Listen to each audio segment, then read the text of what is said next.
তো বন্ধুরা, ক্যালাথিয়া গাছকে সারা বছর ভালো রাখবেন কিভাবে?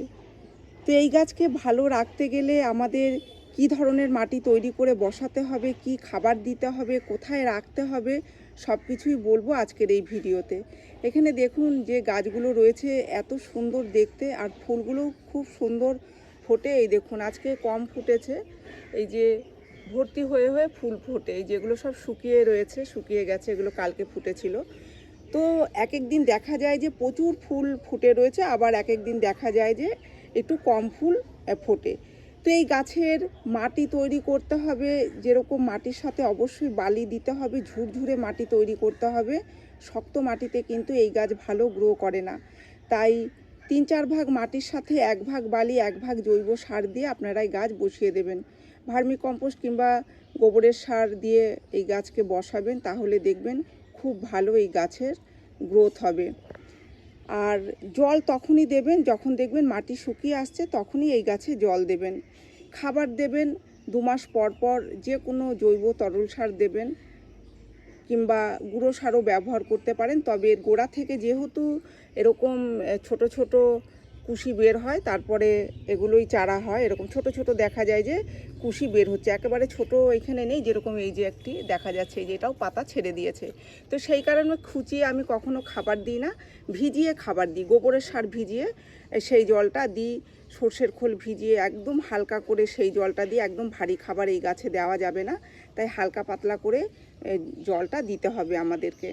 তাহলে এইটুকু খাবার দিলেই হয়ে যাবে। শীতকালে ভুল করেও এই গাছে খাবার দেবেন না। শীতকালে এই গাছের একটা পাতাও থাকবে না, সমস্ত পাতা দেখবেন ধীরে ধীরে শুকাতে থাকবে, তখন মনে হবে গাছ নষ্ট হয়ে যাচ্ছে।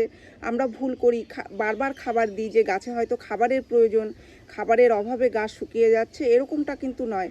এই গাছটা কিন্তু শীতকালে একেবারেই শুকিয়ে যাবে, মানে শীতের শুরু থেকেই দেখবেন গাছ নষ্ট হতে শুরু করেছে, পাতাগুলো হলুদ হয়ে শুকিয়ে যেতে শুরু করেছে।